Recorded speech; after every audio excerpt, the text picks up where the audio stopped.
नोरमा group, जो सोचता है वो करता है। आपके अपने सपनों का आशियाना। 2 दिन पहले प्रधानमंत्री नरेंद्र मोदी बिहार आए हुए थे और बिहार में उनका ये चुनावी दौरा था। इस बात से इनकार नहीं कर सकते हैं कि प्रधानमंत्री नरेंद्र मोदी का ये चुनावी दौरा मिला जुला असर लेकर के आया। एक तरफ जहां आपने देखा कि अब तक एनडीए गठबंधन में सब कुछ बिल्कुल स्मूथली चल रहा था, वहीं कई दल जो हैं वो मुखर हो गए हैं। इसके पीछे की कहानी यदि आप समझेंगे तो आपको समझ में आ जाएगा कि आने वाले समय के लिए जो एजेंडा सेट किया गया है, उस एजेंडे पर एनडीए गठबंधन में बहुत सारी बातें अभी होनी बाकी है। खास करके प्रधानमंत्री नरेंद्र मोदी का 2 दिवसीय बिहार दौरा बहुत सारी खट्टी मीठी यादें और रणनीतियों को सामने रख गया। एक तरफ जहां भारतीय जनता पार्टी ने एक प्रयास किया था कि उसकी शक्ति कितनी है, उसका ताकत कितना है, वो आजमा लें और जांच पड़ताल कर लें चुनाव से पहले, सीट शेयरिंग से पहले, कि उसकी क्या स्थिति है और वो कितना ज़्यादा प्रभाव रख पाती है बिहार की राजनीति में। लोकसभा चुनाव में शाहाबाद एवं जिस तरह से मगध की 8 सीटों पर मुंह की खानी पड़ी थी और जिस तरह से बैकफुट पर रही थी एनडीए गठबंधन, उसको लेकर के लगातार रणनीतियां बनाई जा रही हैं। और रणनीतियों में एक बात साफ आपको नज़र आई होगी कि कहीं ना कहीं इस पूरे मामले को लेकर के पूरा एनडीए गठबंधन चिंतित है। हालांकि चुनाव के तुरंत बाद आपने देखा होगा कि जो बयान आए थे, उन बयानों में एक दूसरे पर दोषारोपण भी हो रहा था और किसके कारण हारे, किसके कारण जीते, ये सभी बात हुई थी। और उसका खामियाजा भी भुगतना पड़ा था कि भारतीय जनता पार्टी को अपनी तरफ से एक राज्यसभा की सीट उपेंद्र कुशवाहा को देनी पड़ी थी, क्योंकि उपेंद्र कुशवाहा की हार का जिम्मेदार भारतीय जनता पार्टी की गलत नीतियों को बताया गया था। साफ तरीके से ये कहा गया था कि कौन अपना कौन पराया था, किसने क्या किया वो कौन नहीं जानता है। इन सब के बाद आपको बता दें कि प्रधानमंत्री नरेंद्र मोदी की बिहार में पटना आए और पटना आकर के उन्होंने नए टर्मिनल का, एयरपोर्ट का उद्घाटन किया और उसके बाद उनका रोड शो हुआ। ये रोड शो पूरी तरह से कहा जा रहा है कि सफल नहीं रहा। इसमें जो स्ट्रेटजी बनाई गई थी उसके तुरंत बाद आपने देखा होगा कि कई लोगों पर गाज भी गिरी है और नई कमेटी का गठन भी तुरंत हो गया है, उसका अनाउंसमेंट भी हो गया है और नए लोगों को जिम्मेवारी दी गई है। इन सब के साथ जब प्रधानमंत्री नरेंद्र मोदी रोहतास जिले के विक्रम में पहुंचे और शुक्रवार को उन्होंने जनसभा को संबोधित किया, तो उसने साफ कर दिया कि वो किस रास्ते पर चलेंगे। और इसी बीच आपको बता दें कि नीतीश की चाल यहाँ समझ में आने लगी। नीतीश कुमार ने उस मंच से ही ये बता दिया कि इस बार वो कौन सा गेम और कौन सा खेल खेलने वाले हैं। नीतीश कुमार की चाल समझना बड़ा मुश्किल होता है। प्रधानमंत्री नरेंद्र मोदी जब अपने संबोधन में मंच पर पहुँचे तो उन्होंने भोजपुरी में अपनी शुरुआत की और 50,000 करोड़ रुपए के विकास योजनाओं का चर्चा करते हुए सासाराम की धरती को भगवान श्री राम के नाम से जोड़ दिया। इसका मतलब आप समझ सकते होंगे कि सासाराम में राम का होना क्या कह रहा है और किस तरह की बातों का इशारा कर रहा है। ये सभी चीज़ें एक बात की तरफ इशारा कर रही हैं कि जो वर्तमान परिस्थिति है उसमें प्रधानमंत्री नरेंद्र मोदी इस बार नई स्ट्रेटजी के साथ चुनाव मैदान में उतरने वाले हैं। और उनके चुनाव मैदान में उतरने के बाद जो परिस्थितियां बनी हैं वो साफ साफ इशारा कर रही हैं कि क्या कुछ होने वाला है। इन सभी बातों को लेकर के जो वर्तमान परिस्थितियां बनी हैं वो साफ साफ इशारा कर रही हैं कि जिस तरह की चीज़ें सामने नज़र आई हैं वो बता रही हैं कि इस बार नीतीश कुमार ने अपने आप को बैकफुट पर ला करके और ये तय कर लिया है कि वो क्या करेंगे। उनके बैकफुट पर आने के बाद एक बात तो साफ नज़र आ रही है कि नीतीश कुमार की जगह पर अब नरेंद्र मोदी को सामने रख करके और चुनावी तैयारी शुरू करने की बात की जा रही है। भारतीय जनता पार्टी अपने एजेंडे पर चुनाव लड़ेगी, ये बात हम कई बार आपको बता चुके हैं। और इसी कड़ी में जैसे ही प्रधानमंत्री का संबोधन होता है, उन्होंने सासाराम को राम से जोड़ दिया, उससे साफ हो रहा है कि अब भारतीय जनता पार्टी किस रास्ते पर चल पड़ी है। खास करके ये क्षेत्र भारतीय जनता पार्टी ही नहीं, एनडीए के लिए बड़ा ही घातक रहा है। लेकिन इसमें और भी कई बातें हुई जिसकी आगे हम चर्चा करेंगे। तत्काल आपको बता दें कि जिस तरह से प्रधानमंत्री ने राम के साथ जोड़ने के साथ साथ दूसरी बात जो कही वो था पहलगाम की चर्चा। प्रधानमंत्री नरेंद्र मोदी ने श्री राम की धरती को बताया ही, उन्होंने कहा कि वचन एक बार दे दिया तो पूरा कर देते थे। बिल्कुल उसी अंदाज में हम भी आपको वचन दे करके जा रहे हैं और जो वचन दे रहे हैं वो पूरा करेंगे। इसके माध्यम से मोदी ने बिहार विधानसभा चुनाव जीतने का मोदी का रोड मैप जो है उसका एक तरह से समझिए तो खुलासा भी कर दिया। मोदी यह संदेश देने से नहीं चुके कि पहलगाम के आतंकी हमले के उपरांत बिहार से देश को दिए गए वचन को पूरा हमने किया है। और जिस तरह से हमने मगध एवं शाहाबाद के नक्सली दौर की याद को उन्होंने बताते हुए ये भी स्पष्ट कर दिया कि किस तरह से वो पिछली सरकारों को टारगेट करेंगे।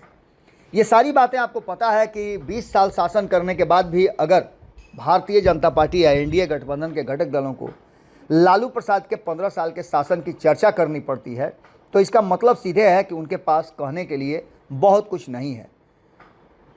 एनडीए ने नरेंद्र मोदी की जनसभा के लिए विक्रमगंज को क्यों चुना था, ये भी बात आपको अच्छी तरह से समझ में आ रहा होगा। शाहाबाद के काराकट संसदीय क्षेत्र के अंतर्गत आने वाला ये विक्रमगंज का जो क्षेत्र है वो कहीं ना कहीं यहाँ से दोनों तरफ प्रभाव बराबर डालता है। एक तरफ शाहाबाद तो दूसरी तरफ मगध के क्षेत्र भी इससे काफ़ी प्रभावित होते हैं और उसके सटे हुए हैं।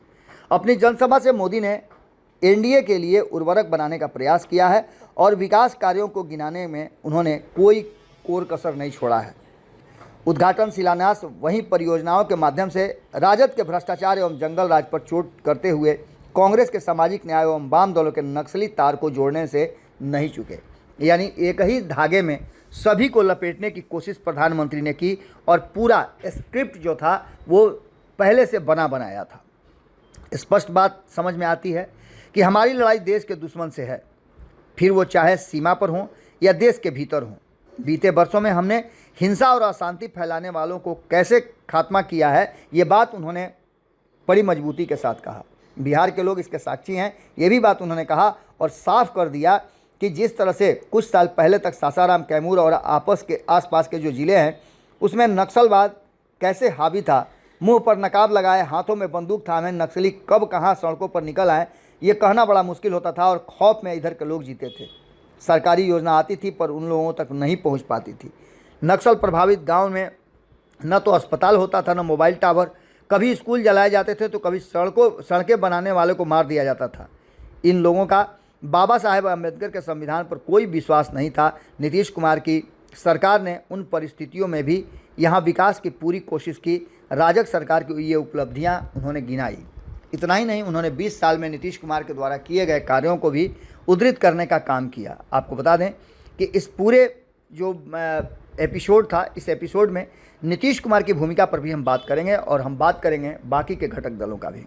सबसे पहले हम आपको बता दें कि ये पूरा मामला था, इसमें आपने देखा होगा कि प्रधानमंत्री ने अपने संबोधन में 6 लेन सड़क के जाल बिछाने की बात कही तो वहीं पटना से बक्सर, गया जी से डोभी, पटना से बोध गया, पटना आरा सासाराम ग्रीनफील्ड कॉरिडोर, हर तरह तेज़ी से काम हो रहा है। गंगा, सोन, गंडक, कोसी समेत सभी नदियों पर पुल बनाए जा रहे हैं। हजारों करोड़ की ऐसी परियोजनाएं बिहार के लिए अवसरों और संभावनाओं का निर्माण कर रही है। इन प्रोजेक्ट से हजारों युवाओं को रोजगार मिलेगा। यहाँ टूरिज्म और व्यापार दोनों का फ़ायदा होगा। सोननगर और अंडाज के बीच मल्टी ट्रैकिंग का काम कर रहे हैं जिससे ट्रेनों के आने जाने का जाना तेज होगा। इसके साथ साथ उन्होंने और भी कई बातें कही। बिहार को किस तरह से केंद्र से फ़ायदा मिल रहा है इस पर तो उन्होंने बात की ही, लेकिन इन सब बातों के साथ साथ जो सबसे बड़ी बात ये थी कि प्रधानमंत्री नरेंद्र मोदी लगातार जो अपनी उपलब्धियां गिना रहे थे, उन उपलब्धियों के साथ साथ ये बातें भी साफ नज़र आ रही थी कि इस बार के चुनाव में नीतीश कुमार नहीं बल्कि भारतीय जनता पार्टी और भारतीय जनता पार्टी का जो थिंक टैंक है नरेंद्र मोदी को आगे करके चुनाव लड़ने की पूरी तैयारी कर चुका है। सीधी तौर पे आप समझ सकते हैं कि विकास की बात करने वाले, विकास की योजनाओं की बात करने वाले और विकास पुरुष के नाम से जाने जाने वाले नीतीश कुमार उसी मंच पर खड़े होकर के जब नरेंद्र मोदी को सारा क्रेडिट दे देते हों तो ये बात आपको समझ में आ जानी चाहिए कि तैयारी क्या है। एक तरफ आपने देखा कि कैसे सासाराम को राम से जोड़ करके एक नई शुरुआत करने की कोशिश की गई, जिस राम का फ़ायदा और जिस राम मंदिर के फ़ायदे से लवरेज नहीं हो पाई या फ़ायदा नहीं उठा पाई भारतीय जनता पार्टी 2024 के लोकसभा चुनाव में, खास करके उत्तर प्रदेश और बिहार के साथ साथ बंगाल जैसे राज्यों में नीतीश कुमार की स्ट्रेटजी जो बनाई गई थी गैर भाजपाई दलों को एकजुट करने का, उसका कहीं ना कहीं घाटा एनडीए गठबंधन को हुआ। अंत में नीतीश कुमार आए 2024 में एनडीए में, तो उसके बाद कुछ हद तक बिहार में स्थितियां सुधरी, लेकिन बाकी के राज्यों में भारतीय जनता पार्टी को मुँह की खानी पड़ी। बात यही नहीं रुकती है। इसके बाद नीतीश कुमार ने भी समझ लिया है कि जिस तरह के सर्वे रिपोर्ट आ रहे हैं उसमें अगर कोई ऊंच नीच होता है तो नीतीश कुमार जिम्मेवार ठहराए जाएंगे। इसलिए नीतीश कुमार ने सारा क्रेडिट जो है और आने वाले चुनाव के लिए अपनी मंशा भी जाहिर कर दी। नीतीश कुमार ने नरेंद्र मोदी को पहलगाम से लेकर के जातीय जनगणना तक, जिसका श्रेय वो किसी को लेने नहीं देते हैं, वो भी नरेंद्र मोदी के सर मढ़ दिया और लोगों से यहाँ तक कह दिया कि खड़ा होइए ना, खड़ा होकर के इनका प्रणाम कीजिए इनको। यानी समझ लीजिए कि नीतीश कुमार ने पूरी स्ट्रेटजी बना ली है और नरेंद्र मोदी को इस बार बलि का बकरा बनाने की तैयारी शुरू कर चुके हैं। अब भारतीय जनता पार्टी को भी ऐसा लगता होगा कि अगर इस तरह की बात होती है और बेहतर प्रदर्शन हो जाता है तो वो अपना मुख्यमंत्री भी बना लेगी। लेकिन इस बात को समझने में अभी भी चूक कर गई है भारतीय जनता पार्टी कि ये नीतीश कुमार हैं और नीतीश कुमार की स्ट्रेटजी को समझना आसान नहीं है। इसके साथ साथ एनडीए गठबंधन के भीतर भी आपने देखा होगा चिराग पासवान ने जिस तरह से अपना एंगल चेंज किया है और अचानक से सासाराम की सभा के बाद उन्होंने मीटिंग की और मीटिंग में स्पष्ट कर दिया कि कोई समझौता सम्मान से नहीं किया जाएगा। यानी आप सीधी तौर पे समझ सकते हैं। और तत्काल उसके बाद उन्हीं की पार्टी के सबसे दूसरे नंबर के जो उनके पार्टी के पदाधिकारी हैं और सांसद हैं अरुण भारती, उन्होंने तो साफ कर दिया कि पार्टी की इच्छा है कि चिराग पासवान बिहार में चुनाव लड़ें।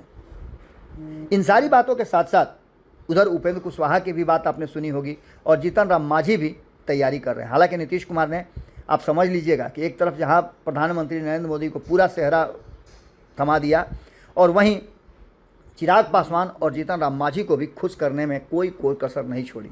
दोनों के परिवार से, दोनों के रिश्तेदारों को आयोग में शामिल करके उन्होंने स्पष्ट कर दिया कि वो आगे क्या सोचना और करना चाहते हैं। भारतीय जनता पार्टी किस तरह से अलर्ट मोड में रहेगी और भारतीय जनता पार्टी क्या करेगी, प्रधानमंत्री नरेंद्र मोदी को आगे करके बिहार का चुनाव लड़ेगी या नहीं लड़ेगी, इसकी तैयारी तो नीतीश कुमार ने कर ली है। अब भारतीय जनता पार्टी को फैसला लेना है कि वो क्या करती है, किस तरह से चुनाव लड़ती है।